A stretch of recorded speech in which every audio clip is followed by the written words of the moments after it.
Have you ever wondered why some people stay strong even when life becomes difficult, while others give up after one small problem? The answer is not money. It is not luck. It is not education. The answer is attitude. Your attitude can turn a bad day into a powerful lesson. It can turn failure into a new beginning. But a negative attitude can destroy good opportunities before you even see them. In this story, you will meet Daniel, a young man who blamed the world for everything. He hated his job, complained about people, and believed that success was not made for him. But one unexpected lesson changed his thinking, his future, and his entire life. Watch this story until the end, because Daniel's journey may show you the hidden reason your own life is not changing. Sometimes you do not need a new life. You only need a new attitude. In a small town called Green Valley, there lived a young man named Daniel. He was 24 years old and worked in a small repair shop near the bus station.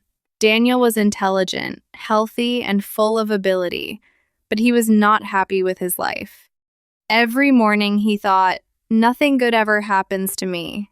He complained about the weather, the traffic, his job, his salary, and even the people around him. Sunshine was too hot, and rain ruined his day. If the shop was busy, he complained that he had too much work. If the shop was quiet, he worried that the owner might close the business. Daniel did not understand that his biggest problem was not his job, his town, or his money. His biggest problem was his attitude. Daniel worked with an older man named Mr. Harris. Mr. Harris was nearly 60 years old, but he was always active and cheerful. He arrived early, greeted every customer with a smile, and treated small jobs with great care. He did not earn much more than Daniel, and his life was not easy. His wife was sick, and his house needed repairs. Still, Mr. Harris rarely complained. He often said, "We cannot control every event, but we can control the way we face it." Daniel thought this sounded too simple. "Easy for you to say," Daniel once replied. "Some people are lucky, some people are not."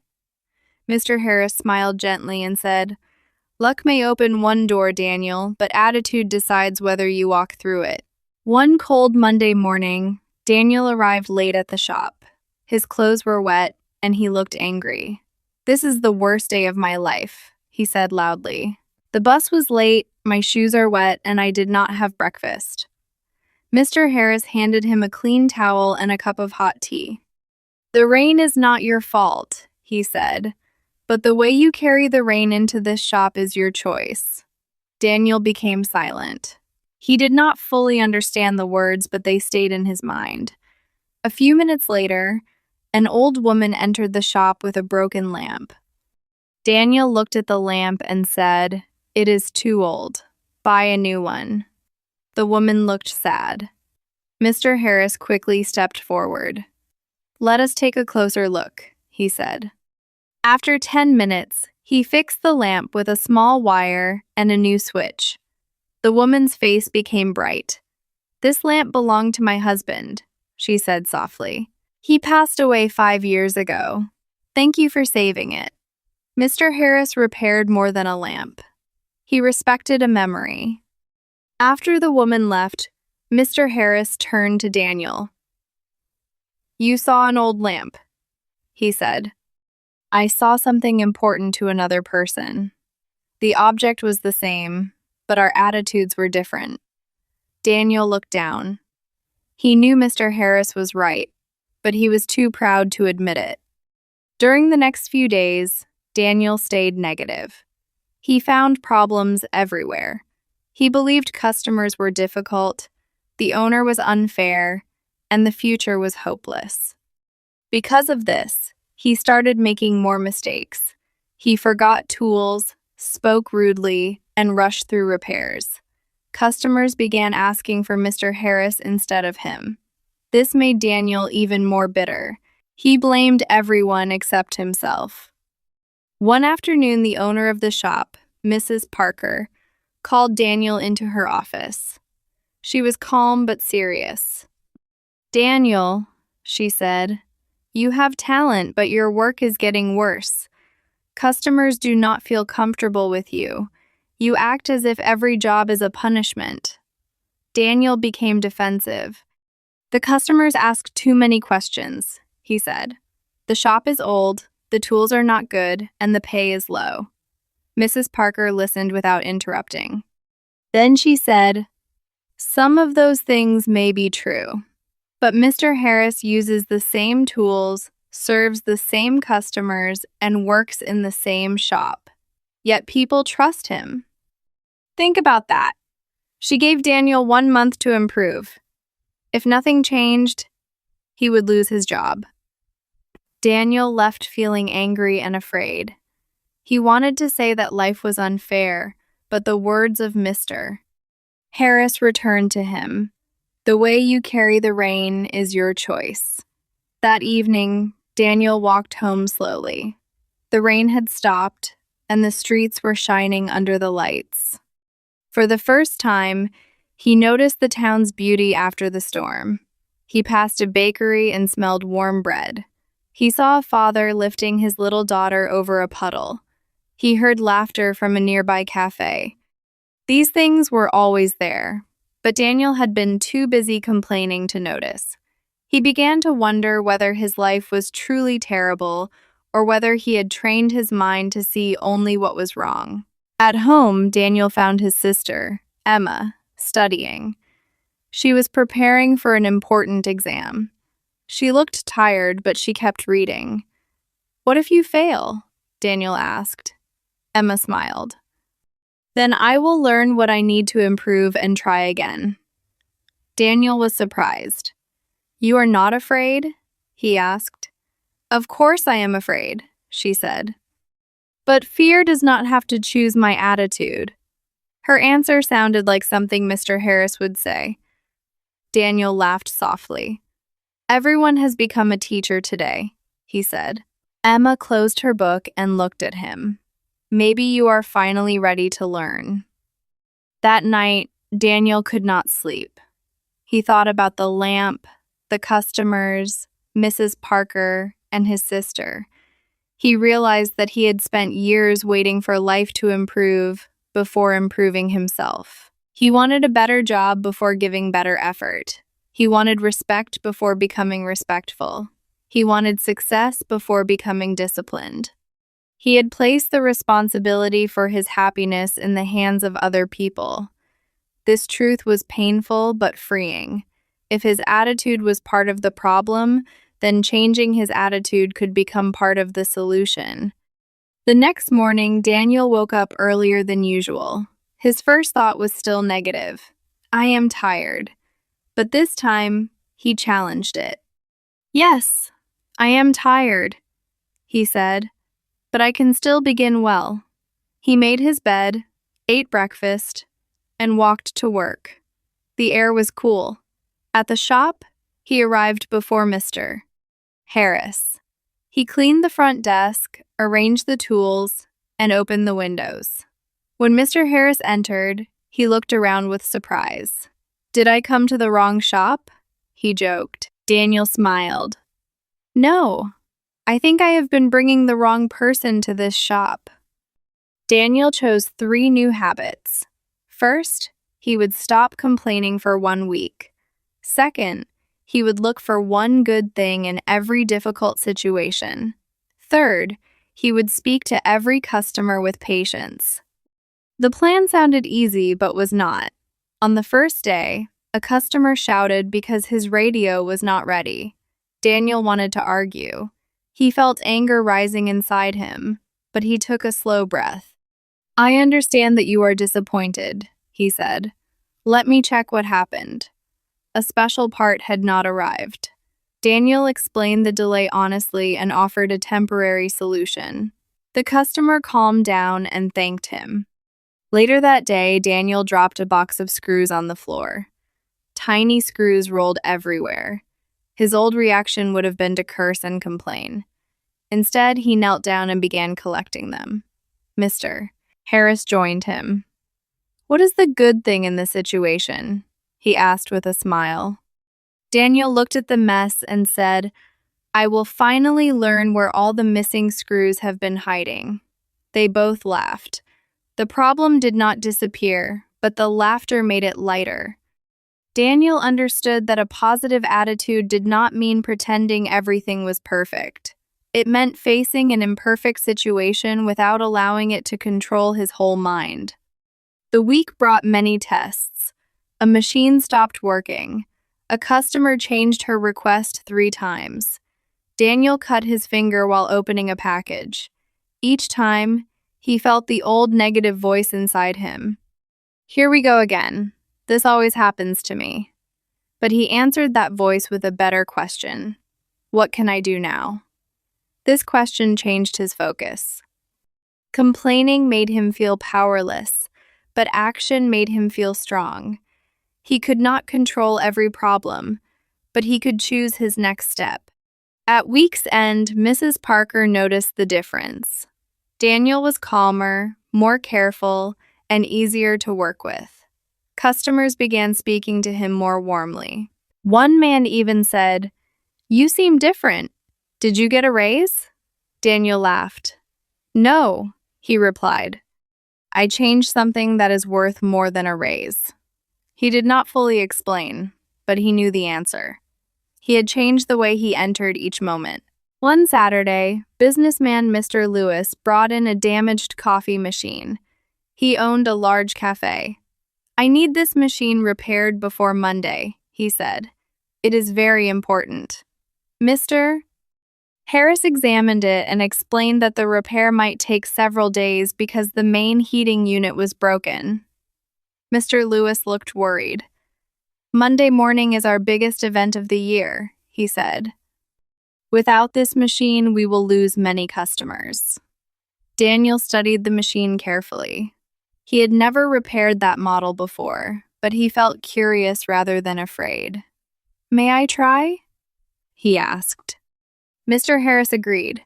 Daniel spent the day reading the manual and testing each part. When the shop closed, he stayed late. The problem was more difficult than he expected. At midnight, he was still working. He often wanted to give up. The old Daniel would have said, "This is impossible." The new Daniel said, "I have not found the answer yet."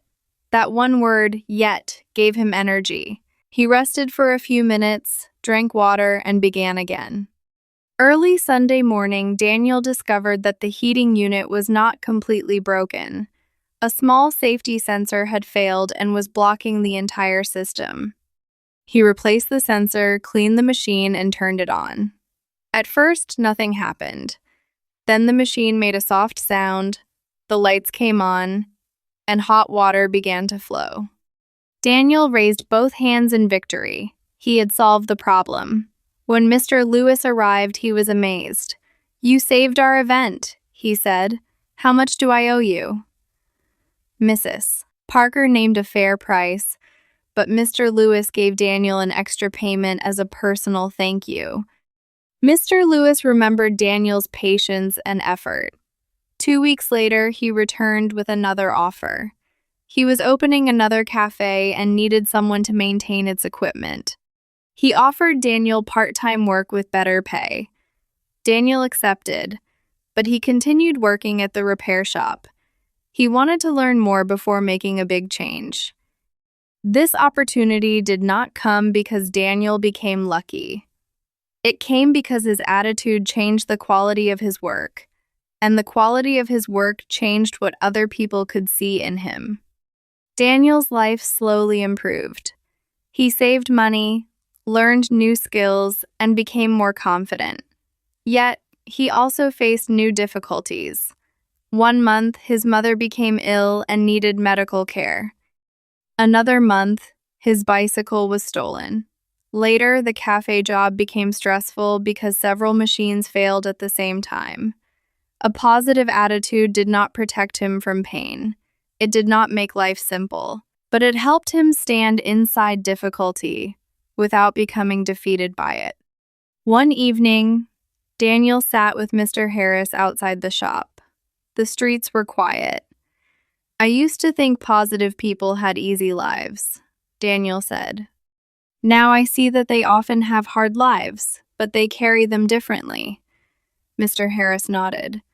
A good attitude is not a decoration, he said. It is a tool. You need it most when life is heavy. Daniel looked at his old teacher and smiled. Why did it take me so long to understand? Mr. Harris replied, because some lessons enter through the ears, but others must enter through experience. Months passed, and Mrs. Parker expanded the shop. She wanted to open a second location near the market. She asked Daniel to manage it. You have become one of our strongest workers, she said. You solve problems, customers trust you, and younger workers listen to you. Daniel felt proud, but he also felt nervous. What if I fail? He asked. Mrs. Parker smiled. Then you will learn and improve. Is that not what your sister says? Daniel laughed. The new shop opened that spring. On the first day, everything went wrong. The sign arrived with the wrong name. One employee was late. The computer system stopped working. A customer complained that the shop was too small. Daniel felt pressure building inside him. He wanted to shout, "This is a disaster." Then he remembered his first week of change. He took a deep breath and asked, "What can I do now?" He covered the incorrect sign, welcomed customers by hand, wrote receipts on paper, and called a technician. By afternoon, the problems were under control. The day was not perfect, but it was successful because Daniel refused to let one bad event become a bad attitude. Daniel trained a young worker named Sam. Sam reminded Daniel of his old self. He often arrived tired, blamed others, and said, "Nothing works for me." After Sam spoke rudely to a customer, Daniel asked him to sit. "You have talent," Daniel said, "but your attitude is hiding it." Sam rolled his eyes. People keep saying that. They do not understand my life. Daniel did not become angry. He told Sam about the rain, the lamp, the broken coffee machine, and the month he nearly lost his job. Sam listened quietly. "Do you mean I should smile when everything is bad?" Sam asked. "No," Daniel replied. "You should be honest about pain. You should ask for help when you need it. But do not turn every pain into an excuse. Your attitude is the way you answer life. It can close your hands, or it can prepare them to work." Sam did not change immediately, but a seed was planted. Daniel finally understood why Mr. Harris had been patient with him. People often need time before they accept a truth that challenges their pride. A year later, Daniel stood before both shops during a town celebration. Mrs. Parker invited employees, customers, and families. Mr. Harris was there with his wife, who was feeling stronger. Emma had passed her exams and was preparing for university. Mr. Lewis brought coffee from his cafe. Even the old woman with the lamp attended. She placed the repaired lamp on a small table, and its warm light shone over the gathering. Mrs. Parker asked Daniel to say a few words. He looked at the people around him and remembered the young man who once believed that nothing good ever happened to him. He had been surrounded by chances, lessons, and kind people, but his negative attitude had made him blind. Daniel spoke slowly. "I used to wait for life to become better before I became better. I thought success would give me a good attitude. I was wrong. A good attitude helped me create better work, stronger relationships, and new opportunities. It did not remove every problem. It changed the person who faced the problem." He continued, "Your attitude is not a magic trick. It will not stop rain, prevent loss, or make every person kind. But it can help you think clearly in the rain. It can help you stand again after loss. It can stop another person's anger from becoming your character." Every morning, life gives us many things we did not choose. But it also gives us one great choice, the spirit we bring to the day. The crowd grew quiet. Daniel looked at Mr. Harris, who nodded proudly. Then Daniel finished with the lesson that had changed his life. You may not control where you begin. You may not control every door, every delay, or every difficult person, but you can control whether you walk forward with courage, patience, and hope. Your attitude shapes your actions. Your actions shape your habits. Your habits shape your future. That is why attitude is everything. Afterward, Daniel walked home under light rain. His jacket became wet. He looked up at the dark sky and started laughing. Years earlier, he would have called it the worst ending to the day. Now he noticed the cool air, the shining streets, and the fresh smell of the earth. The rain had not changed. The town had not changed. But Daniel had changed. He understood that happiness was not found in a life without problems. It was found in a mind that could still see possibility. Success was not only a higher salary or a better title. It was the ability to remain honest, useful, and hopeful when plans failed. Strength was not the absence of fear. It was the decision to take one more step while fear walked beside you. Daniel never claimed that attitude solved everything. He knew better. Hard work mattered, skills mattered, support mattered, opportunity mattered.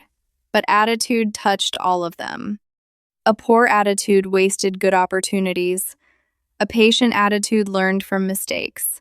A grateful attitude noticed help. A brave attitude acted before confidence arrived. A humble attitude listened. A hopeful attitude kept moving.